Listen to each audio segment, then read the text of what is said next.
America అధ్యక్షుడు Donald Trump కఠిన విధానాలకు వ్యతిరేకంగా ఆ దేశ ప్రజలు తమ ఆగ్రహాన్ని వ్యక్తం చేస్తున్నారు. లక్షలాదిగా ప్రజలు రోడ్లపైకి వచ్చి నినాదాలు చేశారు. New York, Washington DC, Chicago, Los Angeles సహా మొత్తం 50 నగరాల్లో ఈ భారీ నిరసనలు జరిగాయి. కెనడాతో పాటు బెర్లిన్, రోమ్, ప్యారిస్, స్వీడన్లోని అమెరికా రాయబార కార్యాలయాల బయట కూడా ట్రంప్కు వ్యతిరేకంగా నిరసనలు జరిగాయి. అధికారంలోకి వచ్చినప్పటి నుంచి వలసలపై నియంత్రణ, విశ్వవిద్యాలయాలకు నిధులు తగ్గించడం, దేశాలపై పన్నుల విధింపు, అనేక రాష్ట్రాల్లో నేషనల్ గార్డ్ దళాలను మోహరించడం, విదేశీయులపై ముఖ్యంగా భారత్, చైనా పౌరులపై, విద్యార్థులపై కఠిన ఆంక్షల వంటి నిర్ణయాలు తీసుకున్నారు. ఈ చర్యలకు వ్యతిరేకంగా ప్రజలు వీధుల్లోకి వస్తున్నారు. ప్రజలు చేస్తున్న నిరసనలకు డెమోక్రాట్లతో సహా పలు సంఘాలు, ప్రముఖ వ్యక్తుల నుంచి భారీగా మద్దతు లభించింది. వీటికి సంబంధించిన వీడియోలు సోషల్ మీడియాలో వైరల్ అవుతున్నాయి.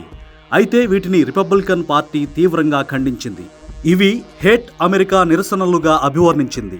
ట్రంప్ రెండోసారి అధికారం చేపట్టిన 10 నెలల్లో ఆయనకు వ్యతిరేకంగా 3 సార్లు నిరసనలు జరగడం గమనార్హం. ఇవి ఇంతటితో ఆగేవి కావని, భవిష్యత్తులో మరింత తీవ్ర రూపం దాల్చే అవకాశం ఉందని, అమెరికా లాంటి ప్రజాస్వామ్య దేశంలో ఈ తరహా నిరసనలు జరగడం చాలా అరుదు అని రాజకీయ విశ్లేషకులు అభిప్రాయపడుతున్నారు.